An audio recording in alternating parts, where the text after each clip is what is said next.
Students, we will discuss about the important news. First news is regarding the Bangladesh के perspective से है। Students, Bangladesh के अंदर जो इंटरिम गवर्नमेंट है उसको फॉर्म किया गया। आप देखिए कि इंटरिम गवर्नमेंट का जो ओथ प्रोसेस है उसके रिगार्डिंग में यहाँ पे डिस्कस किया गया है।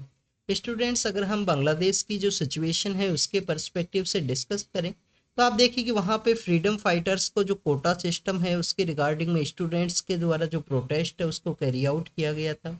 उस प्रोटेस्ट के बाद में बांग्लादेश की जो प्राइम मिनिस्टर हैं उनके द्वारा रिजाइन करना पड़ा, बांग्लादेश से उनको इंडिया के लिए आना पड़ा। और आप देखिए कि जो पॉलिटिकल अनस्टेबिलिटी का जो सिचुएशन है वो बांग्लादेश के अंदर क्रिएट हुआ। उस पॉलिटिकल अनस्टेबिलिटी के अंदर डिस्कस किया गया था कि आने वाले समय के अंदर में जो इलेक्शंस है उनको कंडक्ट किया जाएगा। बट आप देखिए कि इलेक्शंस के कंडक्ट से पहले आपको जो इंटरिम गवर्नमेंट है वो वहाँ पे देखने के लिए मिलेगा। जो मोहम्मद यूनिस है, माइक्रो फाइनेंस के रिगार्डिंग में एक इम्पोर्टेंट पर्सनैलिटी है।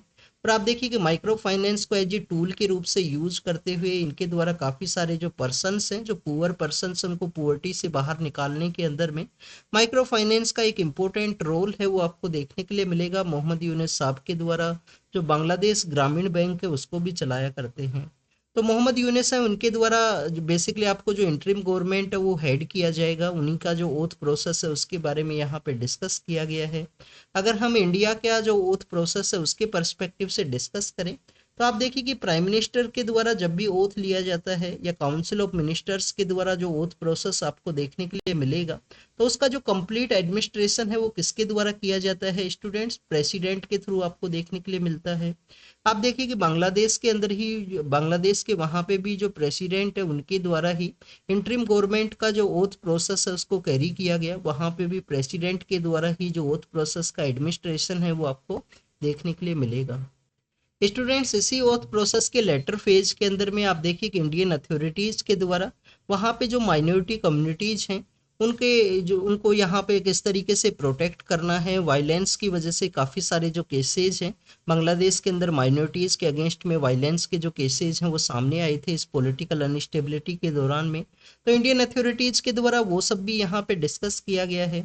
आप देखिए कि आज ही के न्यूज़पेपर के अंदर इंडिया के जो CDS हैं, चीफ ऑफ डिफेंस स्टाफ हैं, उनके द्वारा भी बांग्लादेश के पर्सपेक्टिव से एक स्टेटमेंट है वो दिया गया है कि वहाँ पे जो पॉलिटिकल अनस्टेबिलिटी का सिचुएशन क्रिएट हुआ तो हमारे सिक्योरिटी के पर्सपेक्टिव से कुछ कंसर्न्स है उनको रेज करता है। हमको इसको प्रॉपर वे में एनालाइज करने का ज़रूरत है, क्योंकि आप देखिए कि हमारे जो नॉर्थ ईस्ट के जो स्टेट्स हैं वो अपना एरिया है वो शेयर करते हैं बांग्लादेश के साथ में।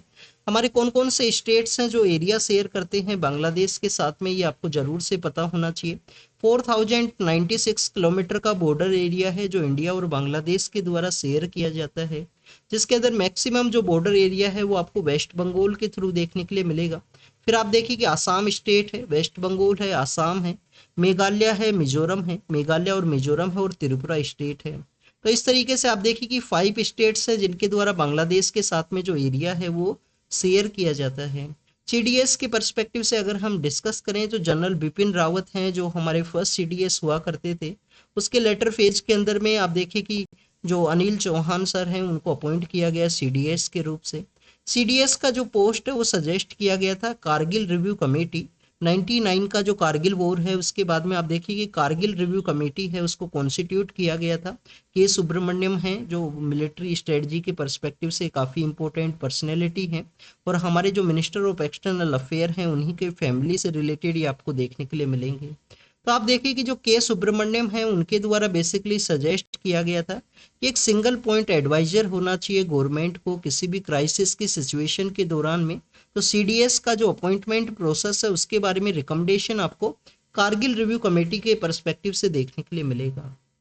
तो स्टूडेंट्स, ये बांग्लादेश के पर्सपेक्टिव से न्यूज़ था जिसको हमने यहाँ पे डिस्कस किया। ओथ प्रोसेस के बारे में डिस्कस किया, किसके द्वारा एडमिनिस्ट किया जाता है, प्रेसिडेंट के थ्रू एडमिनिस्ट्रेशन आपको देखने के लिए मिलेगा। हमारे यहाँ पे तो काउंसिल ऑफ मिनिस्टर्स के जो यहाँ पे ओथ प्रोसेस है उसके रिगार्डिंग में भी कुछ लिमिटेशंस हैं। जैसे कि आप देखिए कि 91st कॉन्स्टिट्यूशन अमेंडमेंट एक्ट के थ्रू कहा गया है कि हमारा जो पार्लियामेंट का जो टोटल स्ट्रेंथ है, जो हमारे जो हाउस है उसका जो टोटल स्ट्रेंथ है उसके 15% जो पर्सन्स हैं उन्हीं को आप काउंसिल ऑफ मिनिस्टर्स के रूप से अपॉइंट कर सकते हो। मीन्स टोटल यहाँ पे जो मिनिस्टर्स का अपॉइंटमेंट है उसके रिगार्डिंग में आपको जो लिमिटेशन है वो देखने के लिए मिलेगा 91st कॉन्स्टिट्यूशन अमेंडमेंट एक्ट के थ्रू। और ये स्टेट लेजिस्लेटिव असेंबली है, वहाँ पे भी इसका एप्लीकेशन आपको देखने के लिए मिलता है। कुछ स्टेट्स इसके रिगार्डिंग में एक्सेप्शन है, जैसे स्टेट्स तो नहीं है, आप देखिए कि दिल्ली है, दिल्ली जो कि यूनियन टेरिटरी है, बट वहाँ पे लेजिस्लेटिव असेंबली है। और दिल्ली के अंदर में ओनली जो 10% है, वहाँ का जो टोटल स्ट्रेंथ है वो कितना है, 70 आपको देखने के लिए मिलेगा। तो टोटल 7 पर्सन है, उनको यहाँ पे अपॉइंट किया जा सकता है as a council of ministers के रूप से। सीएम प्लस में जो मिनिस्टर्स का अपॉइंटमेंट है वो टोटल आपको 7 ही देखने के लिए मिलेगा। तो स्टूडेंट्स ये कुछ इन्फॉर्मेशन था जिसको हमने यहाँ पे डिस्कस किया। नेक्स्ट अगर हम बात करें हमारा जो वेस्ट बंगाल स्टेट है उसके जो फॉर्मर चीफ मिनिस्टर हैं उनकी डेथ के पर्सपेक्टिव से है। आप देखिए कि इनको रिफॉर्म के पर्सपेक्टिव से जाना करते हैं कि किस तरीके से बंगाल के अंदर में इनके द्वारा जो रिफॉर्म्स है उनको कैरी आउट किया गया था। काफ़ी लंबे समय के लिए चीफ मिनिस्टर हैं वो आपको देखने के लिए मिलते हैं, बुद्धादेव भट्टाचार्य साहब हैं जिनका डेथ हुआ है, उस न्यूज़ को यहाँ पे बताया गया। हमारा जो आरबीआई का जो मॉनेटरी पॉलिसी कमेटी है उसके रिगार्डिंग में डिस्कशन है कि आरबीआई की जो मॉनेटरी पॉलिसी कमेटी है उनके द्वारा जो रेपो रेट है उसको चेंज नहीं किया गया। अब ये रेपो रेट बेसिकली क्या है, आप देखिए कि रेपो रेट बेसिकली एक रेट है जिसके थ्रू सेंट्रल बैंक के द्वारा जो बैंक्स हैं उनको मनी है वो लैंड किया जाता है, कि जो हमारे कॉमर्शियल बैंक्स हैं उनको जो पैसा है सेंट्रल बैंक के द्वारा लैंड किया जाएगा। अब आप देखिए कि ये सेंट्रल बैंक नहीं है, सेंट्रल बैंक मीन्स जो हमारे सभी बैंक्स को रेगुलेट करता है आरबीआई। तो यहाँ पे जो सेंट्रल बैंक के द्वारा एक एक आपको जो कॉमर्शियल बैंक है सेंट्रल बैंक वो भी आपको देखने के लिए मिलेगा, जिसका मैक्सिमम प्रेजेंस आपको जो वेस्टर्न पार्ट ऑफ इंडिया है या आप देखिए कि महाराष्ट्र का एरिया है वहाँ पे आपको देखने के लिए मिलता है। तो आप देखिए कि जो सेंट्रल बैंक है जो आरबीआई है उनके द्वारा जो यहाँ पे जिस रेट के ऊपर में सेंट्रल बैंक के द्वारा मनी को लैंड किया जाता है कॉमर्शियल बैंक्स को, जिसको रेपो रेट के रूप से जाना करते हैं, मनी का जो फ्लो है उसके रिगार्डिंग में इसका जो एक इम्पोर्टेंट टूल है जो आरबीआई के द्वारा यूज किया जाएगा मॉनेटरी पॉलिसी कमेटी के अंदर में, कि मनी का जो फ्लो है उसको रेगुलेट करने के रिगार्डिंग में। आप देखिएगा अगर रेपो रेट को इंक्रीज किया जाता है तो लेस मनी का जो फ्लो है वो आपको देखने के लिए मिलेगा, और अगर बैंक्स के पास में लेस मनी है तो लेस मनी यहाँ पे लैंड किया जाएगा, जिससे कि इन्फ्लेशन को कंट्रोल किया जा सके। पर्सन्स के द्वारा लेस मनी अगर उनके पास में अवेलेबल होगा तो आप देखिए कि उनके द्वारा कम जो पैसा है वो स्पेंड किया जाएगा अपने जो थिंग्स हैं उनकी रिगार्डिंग में। तो स्टूडेंट्स मनी का जो फ्लो है उसके कंट्रोल की रिगार्डिंग में कुछ टूल्स आपको देखने के लिए मिलते हैं आरबीआई के पास में, जो मॉनेटरी पॉलिसी कमेटी है उसके पास में, और उसी के थ्रू इन्फ्लेशन है उसको यहाँ पे रेगुलेट किया जाता है। रेपो रेट को चेंज नहीं किया गया, जो रेपो रेट है उसी को कंटिन्यूस रखा गया है आरबीआई के द्वारा। नेक्स्ट अगर हम डिस्कस करें पेरिस ओलंपिक्स के पर्सपेक्टिव से है, आप देखिए कि जेवलिन का जो गेम है उसके अंदर हमारे इंडिया के जो प्लेयर हैं नीरज चोपड़ा, लास्ट ओलंपिक के अंदर इनके द्वारा जो गोल्ड मेडल है वो जीता गया था। अभी इनके द्वारा जो सिल्वर मेडल है वो इनके द्वारा अचीव किया गया है। तो आप देखिए कि उनका जो फोटो है उसको शो किया गया, और ये कंटिन्यूस ओलंपिक गेम्स के अंदर में लगातार मेडल जीतना एक अचीवमेंट है। हमारे कुछ लिमिटेड प्लेयर्स हैं उन्हीं के पास में ये जो आपको जो कंटिन्यूस वे में मेडल जीतने का जो टाइटल है वो देखने के लिए मिलता है। आप देखिए कि जो रेसलर के पर्सपेक्टिव से हमने डिस्कस किया था ओलंपिक गेम्स के अंदर में, जिनका कुछ ग्राम जो वेट है वो हायर देखने के लिए मिला था, उनके द्वारा रेसलिंग से यहाँ पे जो रिटायरमेंट है उसको अनाउंस किया गया है। एग्जाम के पर्पज से ज़्यादा कुछ इन्फॉर्मेशन नहीं है। गेम्स के बारे में आपको पता होना चाहिए 1896 के समय एथेंस के वहाँ पे ओलंपिक गेम्स स्टार्ट हुए थे। रिंग का जो प्रोसेस है वो आपसे क्वेश्चन पूछा गया था, एक स्टूडेंट के द्वारा उसको रिप्लाई भी किया गया है। और इसके अलावा आप देखिए कि अभी जो प्रेजेंट ओलंपिक गेम्स है कहाँ पे हैं, पेरिस के अंदर उनको ऑर्गेनाइज किया गया है। फर्स्ट इंडियन पर्सन कौन है जिनके द्वारा इंडिविजुअल कैटेगरी के अंदर गोल्ड मेडल जीता गया हो, तो अभिनव बिंद्रा हैं, जो इंडिविजुअल कैटेगरी के अंदर उनका फर्स्ट गोल्ड आपको देखने के लिए मिलेगा। अगर हम टीम वर्क के पर्सपेक्टिव से डिस्कस करें तो हमारा जो नेशनल गेम है हॉकी, उनके द्वारा जो गोल्ड मेडल है वो जीता गया था टीम वर्क की रिगार्डिंग में। इसके अलावा आप देखिए कि अगर हम डिस्कस करें हॉकी के द्वारा भी जो ब्रॉन्ज मेडल है उसको जीता गया है ओलंपिक के अंदर में, तो ये ओलंपिक गेम्स के पर्सपेक्टिव से था। अब हम यहाँ पे डिस्कस करेंगे सिटीजनशिप अमेंडमेंट एक्ट के बारे में। आप देखिए कि सिटीजनशिप अमेंडमेंट एक्ट के रिगार्डिंग में कुछ रूल्स हैं उनको चेंज किया गया है यूनियन गवर्नमेंट के द्वारा। सबसे पहले आपको यहाँ पे जानकारी होना चाहिए कि किस मिनिस्ट्री के द्वारा इन रूल्स है उनको पब्लिश किया जाता है। मिनिस्ट्री ऑफ होम अफेयर्स के थ्रू आपको देखने के लिए मिलता है। हमारा जो सेंसस है, हमारी कंट्री के अंदर टोटल कितनी पर्सन है, उसका जो सेंसस का जो कैलकुलेशन है वो किस मिनिस्ट्री के द्वारा किया जाता है। क्योंकि आप देखिए कि 2021 का जो सेंसस है वो कंडक्ट होना था, वो कंडक्ट नहीं हुआ है अभी तक। उस इनिशियल फेज के अंदर कोविड की वजह से डिले क्रिएट हुआ था। स्टूडेंट, सेंसस के बारे में जब भी हम डिस्कस करते हैं तो आप देखिए कि मिनिस्ट्री ऑफ होम अफेयर्स के अंडर में एक डिपार्टमेंट आपको देखने के लिए मिलता है, registrar general of India. Registrar general of India के द्वारा जो सेंसस है उसको कंडक्ट किया जाता है। फर्स्ट हमारा सेंसस कब कंडक्ट हुआ था? 1871 के समय में। लॉर्ड मायो हैं, मायो नाम के जो वाइसरॉय हैं, वो वाइसरॉय हुआ करते थे उस समय में। पर आप देखिए कि 1881 के समय में फर्स्ट आपको जो सिंक्रोनाइज जो सेंसस है वो देखने के लिए मिलेगा। लॉर्ड मायो के समय में फर्स्ट टाइम सेंसस को कंडक्ट किया गया था। उसके बाद में कंटिन्यूअस सेंसस है।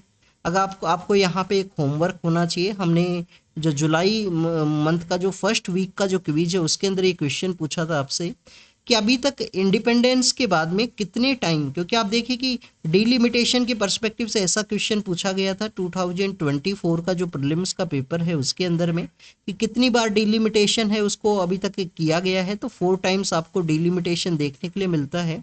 3 टाइम्स तो कंटिन्यूअस किया गया था 51, 61 एंड 71 के समय में। और अब ये डिलिमिटेशन क्या है? डिलिमिटेशन बेसिकली हमारी जो पार्लियामेंट की जो सीट्स हैं उसके रिगार्डिंग में आपको देखने के लिए मिलेगा कि सीट्स को किस तरीके से एडजस्ट करना है, कितना उसको इंक्रीज करना है। एवरी सेंसस के बाद में उसको बेसिकली कंडक्ट किया जाता है। तो 3 बार कंटिन्यूअस किया गया था। 4 टाइम्स आपको 2002 के समय देखने के लिए मिलेगा। यूपीएससी ने क्वेश्चन पूछ लिया कि कितनी बार डिलिमिटेशन कंडक्ट हुआ है। आपके लिए होमवर्क क्या है? होमवर्क आपके लिए ये है कि अभी तक हमारे यहाँ पे इंडिपेंडेंट इंडिया के अंदर में आज़ादी के बाद में कितनी बार जो सेंसस है वो कंडक्ट हुआ है। क्या ये 8 टाइम्स हुआ है या 9 टाइम्स हुआ है? ये आपको कमेंट सेक्शन के अंदर बताना है। याद रखना 2021 का जो सेंसस है वो अभी कंडक्ट नहीं हुआ है। जो कोविड की वजह से डिले क्रिएट हुआ था उसके लेटर फेज के अंदर में अभी तक उसको कंडक्ट नहीं करवाया गया। अब अगर हम यहाँ पे डिस्कस करें, ये सेंसस के बारे में हमने रीड किया।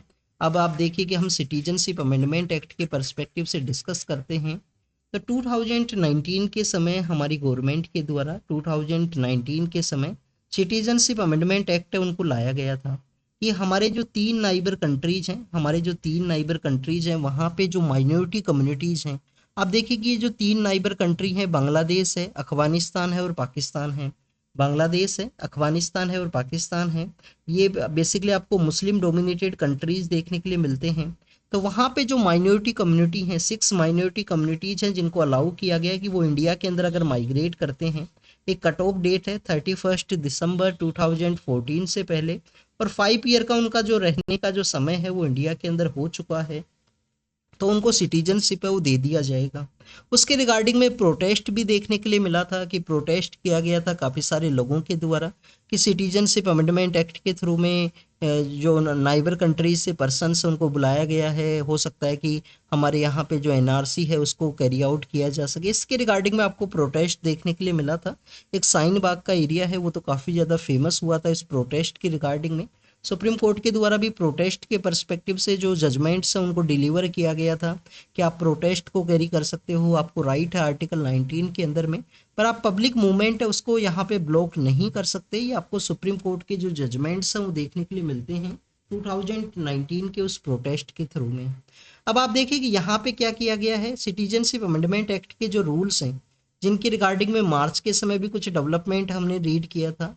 रूल्स के अंदर में चेंज ये किया गया है कि आपको कोई भी एक डॉक्यूमेंट, अगर आप इन 3 कंट्रीज से इंडिया के लिए आए हो 31 दिसंबर 2014 से पहले, 5 ईयर का आपके पास में समय हो चुका है इंडिया के अंदर में रहते हुए, तो आपके पास में कोई भी डॉक्यूमेंट है इन कंट्रीज का, तो उससे आप अपना जो यहाँ पे जो ट्री है उसको प्रूव कर सकते हो। आप अपना जो बेसिकली जो आपका रूट्स हैं उनको आप प्रूव करते हुए इंडिया के अंदर सिटीजनशिप है उसको सिक्योर कर सकते हो। बट आप देखिए कि आपको अपना जो यहाँ पे जो आइडेंटिटी कार्ड है वो किसको शो करना होगा?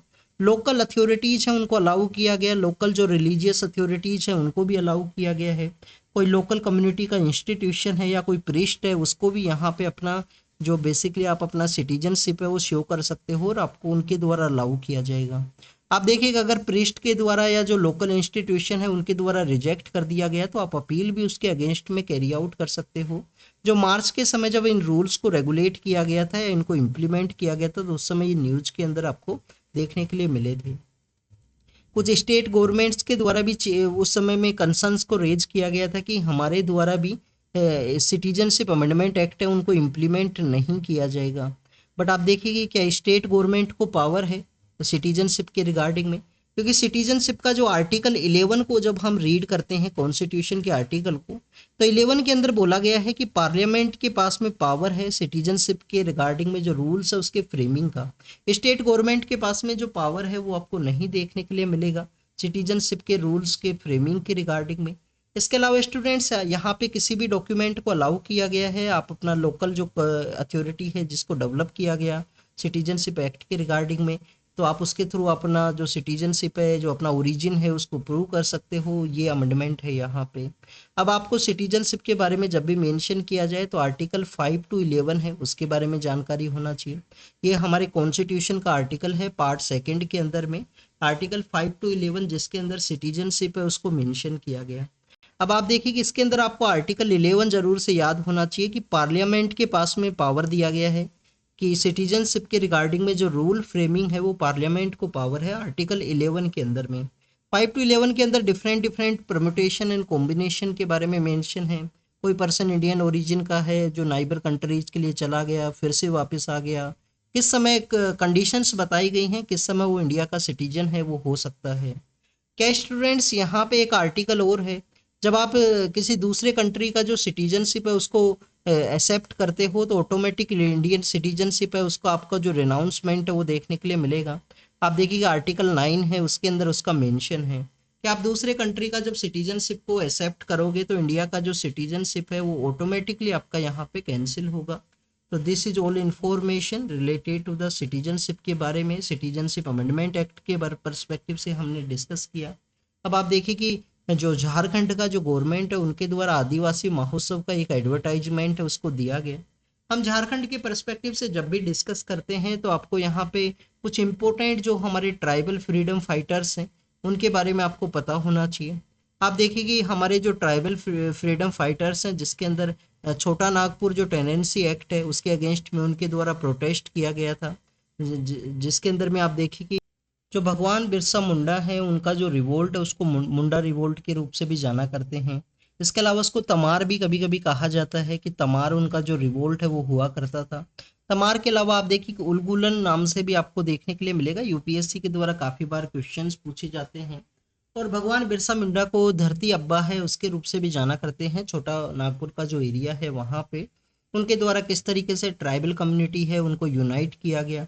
और आप देखिए कि उनका कंटिन्यूस जो मूवमेंट है 1908 का जो छोटा नागपुर टेनेंसी एक्ट है उसके अगेंस्ट में उनका प्रोटेस्ट है वो आपको देखने के लिए मिलेगा। इसके अलावा आप देखिए कि काफी बार हम संताल के बारे में भी डिस्कस करते हैं संताल रिबेलियन के पर्सपेक्टिव से। संताल रिबेलियन के बारे में आपको ये पता होना चाहिए कि सीडो एंड कानू नाम के जो पर्सन हैं, सीडो एंड कानू नाम के जो पर्सन हैं उनके द्वारा उसको लीड किया गया था। और 1857 का जो हमारा रिवोल्ट है उससे जस्ट पहले आप देखिए कि सीडो एंड कानू के द्वारा या संताल कम्युनिटी के द्वारा कुछ समय के लिए उस मूवमेंट के अंदर में डोमिनेशन देखने के लिए मिलेगा।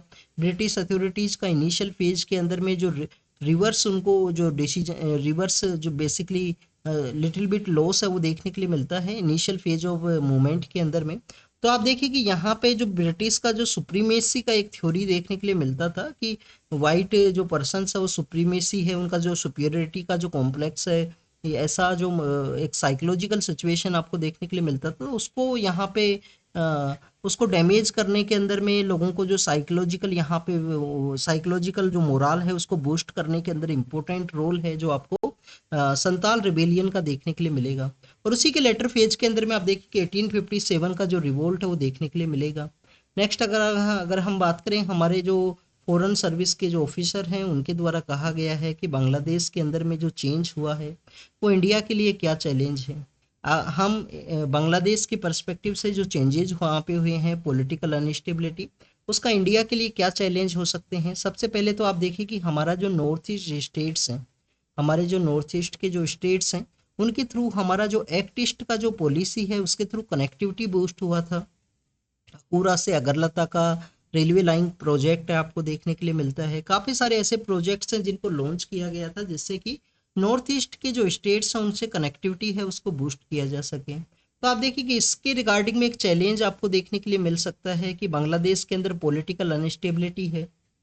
जो प्रोजेक्ट्स इंडिया के हैं वो कुछ समय के लिए आपको उनके प्रोग्रेस है वो नहीं देखने के लिए मिलेगा उनके पर्सपेक्टिव से।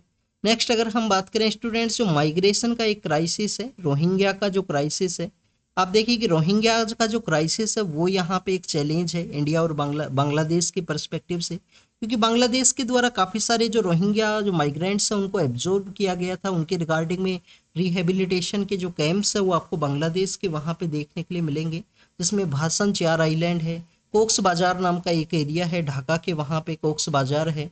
तो आप देखिए कि इस तरीके से रोहिंग्या माइग्रेशन क्राइसिस को एब्जॉर्ब करने के अंदर हेल्प देखने के लिए मिलता था बांग्लादेश का, बट वहाँ पे अगर पॉलिटिकल अनस्टेबिलिटी है तो इंडिया के लिए चैलेंज आपको देखने के लिए मिलेगा। थर्ड अगर हम बात करें स्टूडेंट्स, यहाँ पे सिक्योरिटी का जो चैलेंज है वो भी यहाँ पे इंक्रीज हुआ है, क्योंकि आप देखिए कि हमारे जो एनिमी कंट्रीज हैं उनका जो सिक्योरिटी एजेंसीज हैं उसके द्वारा इनको यूज किया जा सकता है। जो पॉलिटिकल अनस्टेबिलिटी का जो सिचुएशन है उस दौरान में एंटी इंडिया जो सेंटीमेंट्स है उनको बूस्ट करने की रिगार्डिंग में, या एंटी इंडिया सेंटीमेंट्स के रिगार्डिंग में कोई प्रोपोगेंडा है उसको कैरी किया जाए। तो इस तरीके से सिक्योरिटी का चैलेंज है, नॉर्थ ईस्ट स्टेट्स के रिगार्डिंग में कनेक्टिविटी का एक चैलेंज है, रोहिंग्या क्राइसिस का एक चैलेंज है। आप देखिए कि उसका इंडिया के जो रिसोर्सेज हैं उसके ऊपर प्रेशर है वो इंक्रीज हो सकता है। हमारे पोरस बॉर्डर हैं, प्रॉपर उनका डिमार्केशन होना चाहिए, प्रॉपर बॉर्डर मैनेजमेंट है या स्मार्ट बॉर्डर का जो कॉन्सेप्ट है उसको इम्प्लीमेंट करने का ज़रूरत है। तो ऐसे काफ़ी कुछ चैलेंजेस हैं जो इंडिया और बांग्लादेश के पर्सपेक्टिव से आपको देखने के लिए मिलेगा। अब यहाँ पर डिस्कस किया गया है स्टूडेंट्स इंडियन जो हिमालयन टाउन्स हैं उनके बारे में। आप देखिए कि हमारे यहाँ पे जो इंडियन हिमालयन रेंज है वहाँ पे 11 स्टेट्स हैं वो आपको देखने के लिए मिलते हैं। प्रेजेंट समय में कितने स्टेट्स हैं स्टूडेंट्स? 11 स्टेट्स हैं। 2 यूटीज हैं जो कि आपको हिमालयन रेंज के अंदर देखने के लिए मिलते हैं।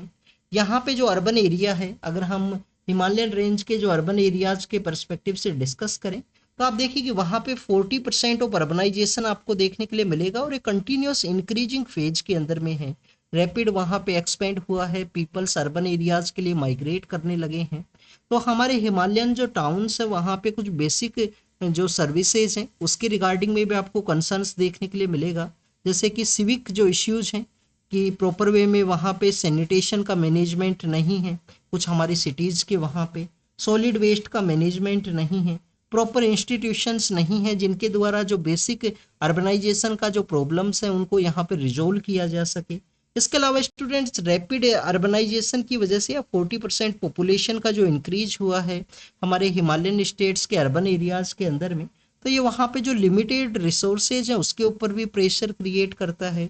उसके अलावा आप देखिए कि हमारे यहाँ पे टूरिज्म है वो काफ़ी ज़्यादा है, टूरिज्म इंक्रीज हुआ है हिमालयन स्टेट्स के रिगार्डिंग में, तो इसकी वजह से भी जो प्रेशर है वो वहाँ पे क्रिएट होता हुआ आपको देखने के लिए मिलेगा। तो प्रॉपर वे में जो हमारे प्लेन के एरिया हैं उसके पर्सपेक्टिव से जो प्लानिंग है उसको नहीं कैरी आउट किया जाए हिमालयन एरियाज के जो अर्बन एरियाज हैं उसके पर्सपेक्टिव से। हिली स्टेट्स के अंदर में या हिली जो अर्बन एरियाज है वहाँ पे डिफरेंट प्लानिंग होना चाहिए अर्बन मैनेजमेंट के पर्सपेक्टिव से, और प्लेन्स के रिगार्डिंग में एक डिफरेंट जो प्लानिंग है वो यहाँ पे होना चाहिए, उसके बारे में डिस्कस है। फाइनेंस कमीशन के द्वारा प्रॉपर फंड का जो ट्रांसफर है उसके रिगार्डिंग में भी डिस्कस किया गया है कि 0.5% ऑफ जीडीपी का जो यहाँ पे ट्रांसफर ना करते हुए इसको 1% के आसपास जीडीपी का जो वैल्यू का मनी है उसको ट्रांसफर किया जाए हमारे हिमालयन एरियाज के अंदर में, जिससे कि लोकल अथॉरिटी है उसके पास में प्रॉपर फंड हो, जो बेसिक एम्यूनिटीज है उसके रिगार्डिंग में जो इन्वेस्टमेंट है जो यहाँ पे स्पेंडिंग है वो उनके द्वारा कैरी आउट किया जा सके, और जो सिविक इश्यूज हैं sanitation, solid waste management, proper institutions का यहाँ पे मैनेजमेंट, तो उसको यहाँ पे कैरी किया जा सके। नेक्स्ट क्लिनिकल ट्रायल्स के पर्सपेक्टिव से है, CDSCO के द्वारा एक गाइडलाइन है उसको रिलीज किया गया कि आउटसाइड इंडिया का कोई ड्रग है उसको यहाँ पे लोकल मार्केट के अंदर में इंसाइट किया जा सकता है। क्लिनिकल ट्रायल्स के पर्सपेक्टिव से कुछ गाइडलाइंस हैं। CDSCO के पर्सपेक्टिव से अगर हम डिस्कस करें तो हमारा नेशनल रेगुलेटिंग अथॉरिटी है, काफ़ी सारे हमारे हेल्थ के रिगार्डिंग में जो क्लिनिकल ट्रायल्स को कब कैरी करना है, किस यहाँ पे जो ड्रग है उसको अलाउ करना है, तो उसके रिगार्डिंग में आपको जो CDS CO है उसका जो गाइडलाइंस है वो आपको समय समय पे देखने के लिए मिलेगा। Ministry of housing and family welfare के अंदर में जो CDS CO का जो ऑर्गेनाइजेशन है वो इस्टेब्लिश है, ministry of housing sorry ministry of health and family welfare, ministry of health and family welfare के अंदर में। मिनिस्ट्री ऑफ हाउसिंग तो बेसिकली अर्बन अफेयर्स के पर्सपेक्टिव से है स्टूडेंट्स। नेक्स्ट अगर हम बात करें हमारे राज्यसभा के जो वाइस प्रेसिडेंट सर हैं, राज्यसभा के जो एक्स ऑफिशियो चेयरमैन आपको देखने के लिए मिलेंगे, उनके द्वारा अपोजिशन के जो लीडर्स हैं उनका जो बेसिकली कंडक्ट है उससे अपसेट होते हुए हाउस से वो चले गए हैं, तो उसके बारे में यहाँ पे मेंशन किया गया। बिहार के पर्सपेक्टिव से है, वहाँ पे इंफ्रास्ट्रक्चर का जो एक ब्रिज है वो कोलैप्स हुआ है, कंटिन्यूस ऐसी न्यूज है सामने। तो डेट्स शो कि हमारे यहाँ पे इंफ्रास्ट्रक्चर के दौरान में करप्शन आपको देखने के लिए मिलता है। वहाँ का जोग्राफिकल टेरेन एक डिफिकल्ट हो सकता है क्योंकि वहाँ पे फ्लड की सिचुएशन आपको देखने के लिए मिलती हैं। काफ़ी सारे रिवर्स और नेपाल से आती हैं और सेडिमेंट्स को कैरी किया करती हैं। बट आप देखिए किस तरीके का अगर वहाँ पे टेरेन है तो उसी तरीके का इंफ्रास्ट्रक्चर डेवलपमेंट होना चाहिए, प्रॉपर क्वालिटी मैनेजमेंट को वहाँ पे अश्योर किया जाए किसी भी एक प्रोजेक्ट के अंदर में। और कंटिन्यूअस ऐसे जो इंसिडेंट्स है वो देखने के लिए मिले हैं। ये कटिहार के वहाँ पे एक कोलैप्स हुआ है ब्रिज, उसके बारे में बताया गया। हेल्थ के जो इंश्योरेंस सेक्टर के अंदर जो प्रीमियम के ऊपर जो टैक्सेशन है उसके रिगार्डिंग में GST काउंसिल के द्वारा डिसीजन लिया जाए। यहाँ पे फाइनेंस मिनिस्टर के द्वारा पार्लियामेंट के अंदर ये कहा गया। तो GST काउंसिल क्या है, आर्टिकल 279A के अंडर में GST काउंसिल आपको देखने के लिए मिलेगा, जिसके अंदर में आप देखिए कि सेंटर और स्टेट की कोऑपरेशन के थ्रू जो डिसीजन है वो देखने के लिए मिलता है। हमारे जो सोलार के जो मॉड्यूल्स हैं, सोलार के मॉड्यूल के अंदर में लोकल कंटेंट को कितना यूज किया गया है, तो उसके पर्सपेक्टिव से कुछ गाइडलाइंस हमको रिलीज किया गया कि सोलार का जो मॉड्यूल मैन्युफैक्चरिंग है उसके अंदर लोकल कंटेंट को यूज किया जाए, ना कि किसी अदर कंट्री से हम वहाँ पे इंपोर्ट करते हुए आप देखिए उनको असेंबल किया जाए यहाँ पे। नेक्स्ट आप देखिए कि अभी जनवरी के मंथ के दौरान ही हमारी गवर्नमेंट के द्वारा हमारे जो रूफ टॉप के एरियाज हैं हाउस होल्ड के अंदर में, वहाँ पे जो सोलार का जो प्रोडक्शन है उसको इंक्रीज करने के पर्सपेक्टिव से एक स्कीम है उसको भी लॉन्च किया गया था। नेक्स्ट अगर हम डिस्कस करें वर्ल्ड के पर्सपेक्टिव से है, बांग्लादेश के वहाँ पे कुछ रोहिंग्या पर्सन्स हैं, उनको यहाँ पे उनका जो बॉडीज है उनको रिकवर किया गया है, उसके बारे में मेंशन किया गया है। इसके अलावा स्टूडेंट्स यहाँ पे आप देखिए कि वेनेजुएला के पर्सपेक्टिव से है, वेनेजुएला के अंदर में कुछ जर्नलिस्ट या प्रेस का जो फ्रीडम है उसके पर्सपेक्टिव से डिस्कशन है। वेनेजुएला कंटिन्यूअस न्यूज के अंदर में है। इसराइल के द्वारा आप देखिए कि नॉर्वे के जो डिप्लोमेट है उसके रिगार्डिंग में कुछ डिसीजंस लिया गया है कि पैलेस्टाइन के जो डिप्लोमेट हुआ करते थे उनके स्टेटस के रिगार्डिंग में उसको रिवोक किया गया है। तो ये कुछ इन्फॉर्मेशन है यहाँ पे बांग्लादेश के पर्सपेक्टिव से भी है। कोई यहाँ इस कोई स्पेशल जो कोई प्लेस है वो न्यूज़ के अंदर नहीं है आज वर्ल्ड के रिलेटेड इन न्यूज़ के अंदर में। तो this is all about the today's newspaper discussion. आप इनको रीड कीजिए, रिवाइज कीजिए, जो भी इंपॉर्टेंट इन्फॉर्मेशन आपको मिला हो उसको नोट डाउन कीजिए। Thank you students, thank you very much. और जो होमवर्क आपको दिया जाता है उसके बारे में ज़रूर से पार्टिसिपेट कीजिए, गूगल कीजिए, अगर आपको नहीं पता है अपनी बुक से रेफ़र कीजिए, और लोकेशन अगर कोई मेंशन है तो उसका एक बार ज़रूर से देख लेना आप कि वो कहाँ पे है अपने एटलास के अंदर में। Thank you students.